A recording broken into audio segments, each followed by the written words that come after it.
It's so very easy. My name is Laura and I'm in the middle of making this garden flag. Now this embroidered flag is a big flag, so it doesn't fit inside of a regular hoop. But there is a way we can do multiple hoopings, keeping everything straight and keeping the patterns where we want the patterns. So if you don't have large hoops like me, this is definitely a fun way of getting that large hoop look. So here's the flag that I'm working on, and it is too big for the hoops that I have. So I have had to do this in multiple hoopings. When we do that, we do need to consider keeping our designs lined up. And there is a little secret to doing that. And it's by using template sheets. The one side feels like fabric and the other side is that shiny side. We need to print on the fabric feeling side. So we're going to be able to go to our files, and there is a DST file, and that is going to print out the exact copy that we need to use a placement. You could print them out in color or black and white, but the good part about these is we do have these placement lines. And you will need to print this out to the size that you want. And in my case, it is 100%. So I do have it printed out at 100%. Now, normally we would just cut this out to the shape that we want so we can use it. But I like to cut it out with a seam ripper. And I'm going to use that as a scoring tool. So I'm going to run that seam ripper all the way around the design. And then just remove the pieces that I'm not going to use. So now I have that design that I'm going to be able to use, but it's going to stick right back on that page. These are definitely going to help that project go together. So I need to print these out for all of the designs that I need. Now the project that I am doing today is by OESD. And it is the flag. Now I have not used all of the components, just a few of them. But we can use as many as we want and as little as we want, and we can rearrange them any way we want by using those template sheets. So to make this, I'm going to start with a garden flag. So I have a package of 2 garden flags, and I have chosen black. You get 2 per package, which means we have 4 sides. And before I do any embroidery on this, I am going to stabilize the back. And I'm going to use a product called Fusible Woven. Now, Fusible Woven is a fabric with a fusible on it. So I do want to fuse this onto the back of the flag, and I want to fuse the entire surface. Having this entire surface fused means it is going to hang equally, versus just cutting out a small piece. So just fuse that on and it's going to stay on. And I'm going to draw a line right down the center. This is going to help me position everything that I need. So I am going to be able to take these sheets, and they are reusable, and line them up on my project. So I'm going to add on my first piece. I do want my hello. Some ice cream at the bottom and some sides. So this is the layout that I did. So I'm going to turn this into this.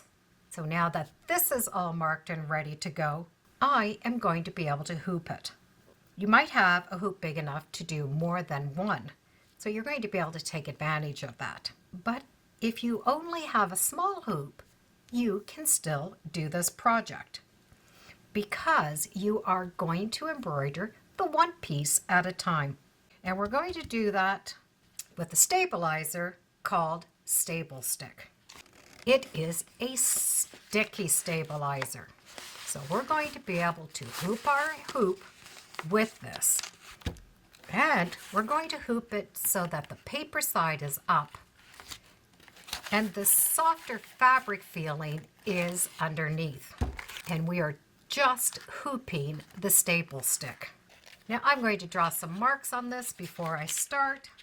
So I'm going to line it up I like to put a little dot on each side, right inside, close to that edge.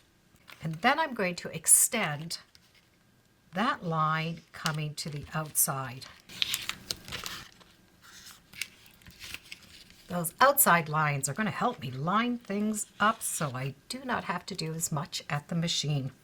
So I'm going to take a scoring tool and just go around.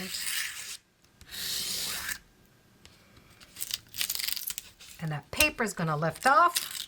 And this is where I'm going to stick my flag. And I can do different size hoops for different size embroideries. So we're going to just line that hoop up to that project. And sometimes we might need to do a few extra marks. So we can mark whatever extra marks that we need to help us line up. And then hoop it. I am making a double-sided flag. So on this side, I want this pinwheel right here in that corner. So you can see where there are no lines. I've just decided this is where it's going to go. So I'm going to draw some lines. And those lines are just going to help me line up with my hoop. So I'm going to be able to slide that. And I can see that line right here. And I can peek underneath to make sure I'm lined up, and then just rub that on. So I already have a good idea that this is going to be straight when I bring it to the machine. And this is how I am doing all of these little pieces. That template and the markings are really just helping me so that I have less work when I go to the machine. So this is ready for me to go to the embroidery machine.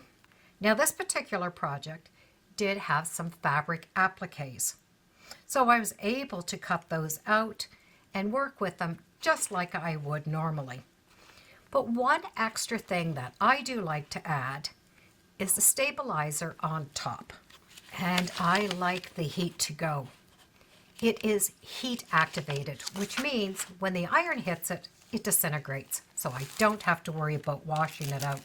So I make sure that I have a piece big enough that I can float on the top. From here, I'm going to be able to bring this to the machine. So there was very little adjusting to do because I did center my fabric on my hoop. I must remove this template paper. Now I'm going to put on that extra stabilizer. You can see it really just is a nice thin stabilizer that's going to keep those threads on top. And of course, we can always just tape that down. Now, if you're going to do those applique pieces, we're going to be able to just put them right over top. But in my case, I just need to get stitching.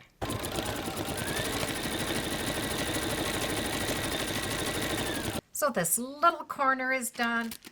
I can just take off this extra. And this is going to come right off. Now I can set up my hoop if I want to do another one in the corner or anything else that I want. And this is how I have been doing all of these. This one needed a larger hoop, but the other ones were able to take just a small or a medium hoop. Now all I have to do is go to the iron, and this is just going to disintegrate with the heat of the iron. And those markings from that pencil will also disappear. So this heat to go just disintegrates with the iron. I remove as much as I can, and then look, it just disintegrates with that iron, and it just flakes right off. It doesn't stick to the iron either. No washing required. So you can see how easy it would be to build as you go. Do each little section, use the appropriate hoop size. That's just going to stick right on, and those outside marks really do help line up things. So we can build it as you go or lay them all out in advance. The options are endless. And we have reusable templates for our next project. Now I can just stitch that flap together and I'm done. So the template sheets and that staple stick really can make this project go together any way we want it to go together. We do have those designs, of course, where we can do it exactly how they have them, or we could be creative and do, well, our own designs. This has been a fun garden flag project, but I just might take some of these and put them on some outdoor pillows to match my garden flags.